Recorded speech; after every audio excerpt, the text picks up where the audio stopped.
Nah, Gachi Special sini kali ini kita akan bahas nih top 10 momen lagi, terutama untuk momen awakening yang ada di serial One Piece. Dan untuk awakening ini tidak terbatas hanya pemakan buah iblis, alias mereka-mereka karakter yang tiba-tiba mendapatkan kekuatan baru untuk mengalahkan musuhnya ketika sedang dalam masa yang sulit. Dan untuk karakter-karakter yang mendapatkan kemampuan barunya dalam taraf off-screen tidak akan kita masukkan juga di video ini. Makanya pastikan kalian tonton video sampai habis agar tidak ada informasi yang miss dan juga setengah-setengah, karena harus masuk akal tapi akal bisa masuk. Nah, mari tanpa basa-basi lagi kita langsung saja. Wadaw!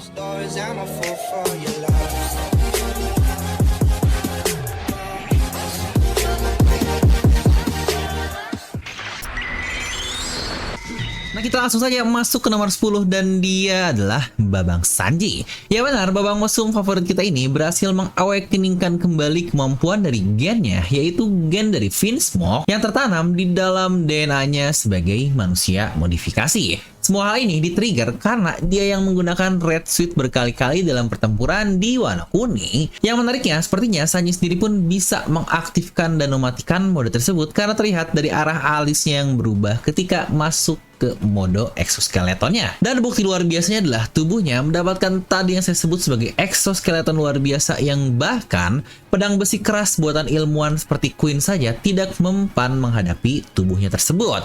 Ingat ya, itu pedang ke kepalanya persis tetapi malah hancur. Yang tidak hanya itu, ketika tubuhnya diremukan yang notabene manusia biasa akan hancur organ dan segala tulangnya, Sanji masih bisa mengembalikan tubuhnya seperti normal hanya dengan membetulkannya saja dikrek-krek saja tapi langsung sehat lagi.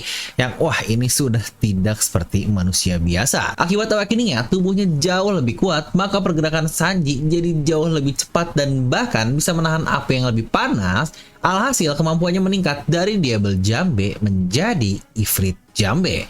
Next, nomor 9 adalah Usopp, salah satu kru terlemah topi jerami yang sejujurnya cukup menyebalkan juga sih menurut saya, karena karakter ini cukup beban dan tidak banyak andil di beberapa arc terakhir, dimana bahkan di Whole Cake Island dia skip, di Wano Kuni juga apaan, dia cuma ngebantu Tama masukin dango ke para gifters doang, dan di Egghead juga tidak banyak membantu apa-apa. Yang katanya sih sekarang harusnya di Pulau Elbaf Usopp ini akan banyak membantu, tapi ya kita nggak tahu lah apa plot yang akan ada berikan untuk satu karakter ini, karena sudah 3 arc dan sudah beratus-ratus chapter. Saya sangat menyesal sekali melihat Usopp yang banyak tidak berguna. Nah, tapi momen awakening dari Usopp sendiri kita lihat di arc sebelumnya, yang tentu saja itu adalah Dressrosa. Ketika dia akhirnya bisa membangkitkan Ken Bunsoku no Haki yang bahkan bisa dibilang cukup tingkat lanjut ya untuk kemampuannya, tidak hanya merasakan hawa seperti lokasi, arah serangan dan lain-lain, Usopp bahkan bisa memanifestasikan wujud orang tersebut dari jarak yang sangat jauh, bahkan berkilo-kilometer jauhnya ketika dia dalam keadaan fokus untuk menolong kaptennya dari Sugar pada saat itu. Ya walaupun ini killer move luar biasa, karena kalau Luffy sampai kepegang ya udahlah, One Piece ini bisa dibilang tamat kan, karena semuanya bakal lupa dengan Luffy. Tapi lagi-lagi untuk momen Ken Bunsoku Usopp ini yang sangat luar biasa sekali, bisa melihat wujud orang yang sangat mirip dengan Ken Bunsoku dari Fujitora, tetapi hanya muncul satu kali saja. Yang entah apakah itu hanya semacam plot armor yang udah berikan kepada Usopp di Dressrosa atau tidak, lagi-lagi saya masih belum tahu. Yang kira-kira menurut kalian seperti apa? Coba tuliskan di kolom komentar. Karena lagi-lagi momen sniper Usopp yang luar biasa selain Dressrosa barusan adalah ketika di NES Lobby, yang itu pun gapnya sangat jauh sekali. Lanjut, nomor 8 adalah Sabokun. Ya benar, awakening alias kekuatan baru yang didapatkan setelah memakan merah-merah Nomi dari buah iblis es di arc yang sama juga, yaitu Dressrosa. Dimana serangan pertama yang digunakan langsung identik dari buah iblis tersebut alias Hiken. Walau kemampuan basic dari Sabo aja udah sangat gila banget sih, di Ryusoken dan hakinya yang dapat dengan mudah meratakan seluruh peserta Colosseum. Dan dengan tambahan kemampuan baru dari api yang dimiliki, yang wah, ini Sabo bisa menjadi sosok yang sangat-sangat kuat sekali. Atau bukankah sekarang juga dia disebut sebagai Flame Emperor atau Kaisar Api. Lanjut, nomor 7 adalah Babang Zorojiro kita. Dan momen ini terjadi jauh sekali saat Saat duel-duel di One Piece masih sangat intens karena ceritanya tidak sekompleks sekarang, dan itu terjadi di masa free time skip ketika arc Alabasta. Ya benar itu ketika dia melawan Mr. 1 Dustbone, dan ini adalah salah satu momen di mana Zoro akhirnya bisa memotong besi untuk pertama kali, yang itu pula menjadi satu momen epic dan luar biasa yang terjadi pada saat itu. Karena pertarungan ini membuat Zoro dalam keadaan full berdarah-darah yang wah ini epic banget, dan Zoro pun terus bangkit yang akhirnya memotong dan menembus melukai Mr. 1 tersebut. Ya walau kalau menggunakan logik yang kita sudah ketahui saat ini, di mana beberapa hal yang Zoro lakukan di arc tersebut jadi terkesan jauh lebih masuk akal. Di mana momen Zoro yang bisa tidak terkena batu yang terjatuh itu karena ada Ken Bunsoku dan suara-suara yang dimiliki oleh benda organik, dan memotong besi juga bukankah itu adalah konsep haki yang sama tetapi di Busosoku Haki atau mungkin Ryuo untuk versi Wano Kuni, yang bukankah Oda Sensei sangat mantap sekali.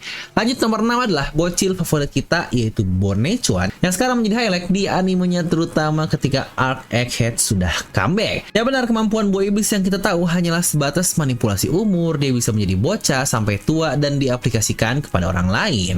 Namun ada kemampuan unik yang dia punya, yaitu Distorted Future atau masa depan terdistorsi, yang dimana dia bisa mengimajinasikan apa saja untuk berubah walau dalam waktu yang terbatas. Kita pernah melihat kan dia menjadi sebesar raksasa Elbaf, lalu juga pernah tangannya menjadi mode Gear Third ketika di flashbacknya, dan momen luar biasanya adalah ketika pada akhirnya dia sudah menerima tentang Nika dan berhasil berubah menjadi mode Nika untuk pertama kalinya bersamaan dengan Nika Luffy ketika menghadapi Gorosei di penghujung dari arc Egghead.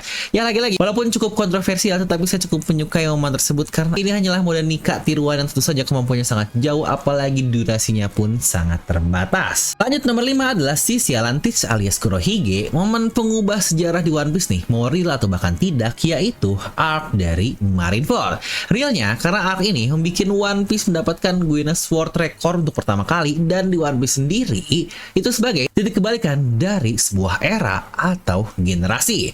Nah di momen yang sama itu pula lah Teach akhirnya menjadi satu-satunya manusia yang katanya nih memiliki kemampuan lebih dari buah iblis, karena dia mendapatkan kekuatan gura-gura Nomi dari mantan kaptennya yaitu Shirohige, yang langsung dia praktekkan dengan sangat luar biasa, dengan akhirnya Yami-Yami Nomi dan juga gura-gura Nomi dia miliki di satu tubuh, yang bukankah ini sangat menarik sekali, dan banyak teori yang bisa kita hubungkan dari satu hal ini. Dimana saya juga sebelumnya banget pernah berteori apakah gura-gura dan Yami-Yami ini adalah kemampuan yang dimiliki oleh pimpinan dari bajak laut Rocks, di mana gura-gura adalah Shirohige dan satu lagi adalah kaptennya yaitu Rocks the Shebek. Yang untuk bahasan teori lengkapnya bisa kalian tonton nanti di video ini. Lanjut nomor 4, kita kembali lagi nih ke Babang Zorojuro, yang lagi-lagi kali ini momen epic Zoro terakhir yaitu di Rufus Onigashima ketika melawan ras luar biasa kuat yaitu Lunarian alias King atau Arber. Akhirnya Zoro pun berhasil mengontrol Enma dengan memfokuskan haus Konohaki yang dimiliki ke dalam pedangnya tersebut.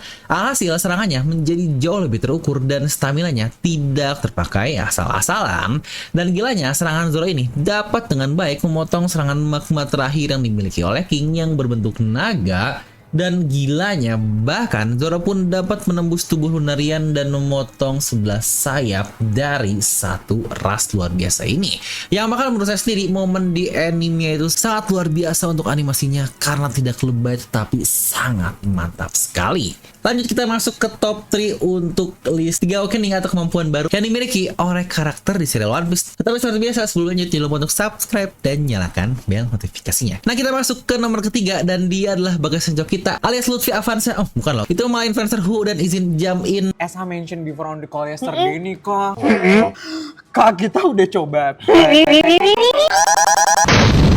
Aduh ini keren, pada tau nggak ya para wibu dengan konten-konten seperti itu?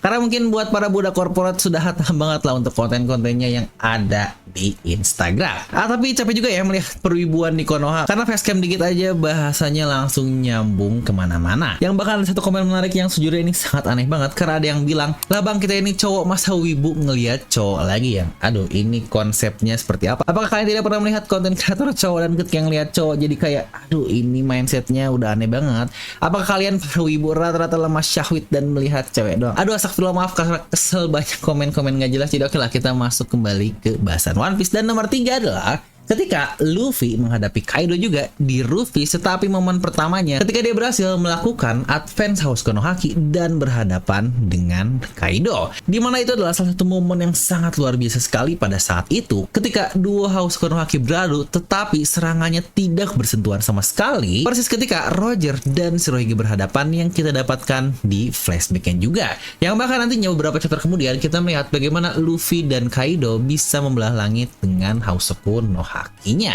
Lagi-lagi bukankah ini menjadi salah satu momen epic dan yang favorit banget pada saat itu? Ya, walaupun ternyata hal segila ini pula masih belum cukup untuk mengalahkan si monster buas alias Kaido, karena butuh momen luar biasa yang kita bahas juga di urutan kedua, yaitu tentu saja dia adalah momen Gearford atau model Nika Awakening dari Luffy, dimana hal ini sangat-sangat gila sekali yang bahkan bikin dunia permangaan geger banget pada masanya yang inget banget waktu itu di 2022. Ya mungkin bisa dibilang itu masa kejayaan untuk teori-teori One Piece di YouTube karena channel-channelnya view-nya sangat berkembang sekali. Ya mungkin channel lainnya gak jika lihat, wah itu mantep banget. Dimana bahkan prosesnya pun untuk versi manganya sangat perlahan sekali, dimulai dari Luffy yang dibuat semacam mati dulu dan terkapar, lalu tahu-tahu jantungnya berdetak, tiba-tiba tersenyum, harus bersambung dulu untuk manganya dan kita harus menunggu 1 minggu lagi. Yang dari situ pun kita harus libur 1 minggu dan harus menunggu 2 minggu untuk perilisan bentukan Awakening dari Luffy, yang pada akhirnya lah baru kita mendapatkan semua hal serba putih dengan rambut melingkar dan dia bisa mengubah sekitar menjadi karet di chapter 1044. Itulah pertama kali kita melihat mode Nika dari Gear 5 milik Luffy Senchou. Yang sejujurnya ini sangat gila banget ketika momen di manganya, dimana momen di anime menurut saya tidak terlalu hype seperti di manganya, tapi lagi-lagi nggak tahu nih kalau kalian, terutama buat yang ngikutin anime dan juga baca manga, lebih suka momen ketika di manga atau anime untuk momen Gear 5 Luffy ini. Coba tuliskan di kolom komentar. Next, yang terakhir alias yang pertama yang mungkin akan banyak dari kalian tidak bisa memprediksikan hal ini, karena pasti banyak dari kalian yang menebakkan kalau nomor satunya adalah momen Awakening Luffy, yang tidak mainstream itu dong. Nomor satu harus kapten kita yaitu Luffy, karena untuk nomor satu ini terjadi di penghujung arc dari Egghead. Dan buat kalian para anime only, ini rasanya akan menjadi spoiler yang luar biasa, tetapi lagi-lagi balik lagi ke kalian. Kalau kalian mau lanjut silahkan lanjut, tetapi kalau kalian nggak mau lanjut, kalian bisa kembali lagi ke video ini setelah arc Egghead animenya beres, yang mungkin ini butuh waktu cukup lama lagi, tetapi pasti penasaran kan? Jadi oke lah, kita bahas nomor satu, dan dia adalah Emmet. Ya benar, momen awal ketika dia menghajar Gorosei hanya dengan tonjokan yang ternyata dia ini memiliki warisan yang dia terima dan menjadi salah satu hal yang paling menggegerkan juga dan luar biasa sepanjang serial One Piece. Dan benar, itu adalah sampul tali yang dia terima langsung dari sosok luar biasa yaitu Joy Boy. Dimana hal yang tersimpan di sampul kayu itu adalah haki terkuat dari Joy Boy yang dia miliki. Dan ketika sampul tersebut dilepas, kekuatannya sangat-sangat dahsyat sekali, bahkan meratakan ke semua Gorosei, dan bahkan semua angkatan laut yang ada di sana pun satu pulau full besar semuanya dalam keadaan pingsan karena Hausoku no Haki yang dahsyat ini. Yang berarti bukankah radiusnya sangat gila sekali? Ya lagi-lagi tidak terkecuali ya untuk angkatan laut kuat seperti Kizaru yang tidak terlalu berdampak oleh Hausoku no Haki dari Joy Boy ini. Yang jujur waktu bacanya, wah ini merinding parah sih karena gila banget efek kemampuan dari Haki.